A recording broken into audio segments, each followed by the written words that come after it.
2025 তারিখ সকালে একটি বিশেষ অভিযান পরিচালনা করে তার নিজ বাড়ি হতে র্যাব করতে গ্রেফতার করা হয়।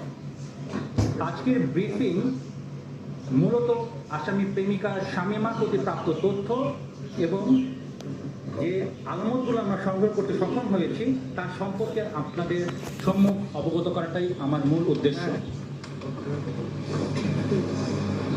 গ্রেফতারকৃত আসামি শামীমা আক্তার কোহিনূরের দেওয়া তথ্য মতে ও তার মোবাইল ফোন বিশ্লেষণে আমরা জানতে পারি হত্যাকাণ্ডের প্রধান আসামি জরেজের সাথে তার 1 বছরের অধিক সময় ধরে প্রেমের সম্পর্ক ছিল।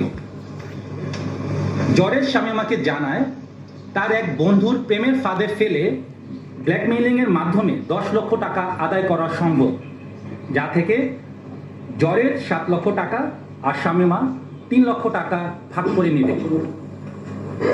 উক্ত পরিকল্পনা অনুযায়ী শামীমা ভিকটিম আশরাফুল ইসলামের সাথে 1 মাস পূর্ব হতে মোবাইল ফোনে যোগাযোগ শুরু করে এবং তাকে তার প্রতি আকৃষ্ট করার চেষ্টা অব্যাহত রাখে। তারই ধারাবাহিকতায় মোবাইল ফোনে তাদের নিয়মিত অডিও এবং ভিডিও কল চলতে থাকে। পরবর্তীতে গত 11 নভেম্বর 2025 তারিখ রাত 8টায় জরেজ ভিকটিম আশরাফুলকে নিয়ে ঢাকায় রওনা করেন। ঢাকায় আসার পর গত 12 নভেম্বর 2025 তারিখ জরেজ ও আশরাফুল শামীমার সাথে দেখা করে ঢাকা মহানগরীর শনির আকরার নূরপুর এলাকায় 5,500 টাকা দিয়ে একটি বাসা ভাড়া করে 3 জনই একত্রে ভাড়া বাসায় ওঠেন।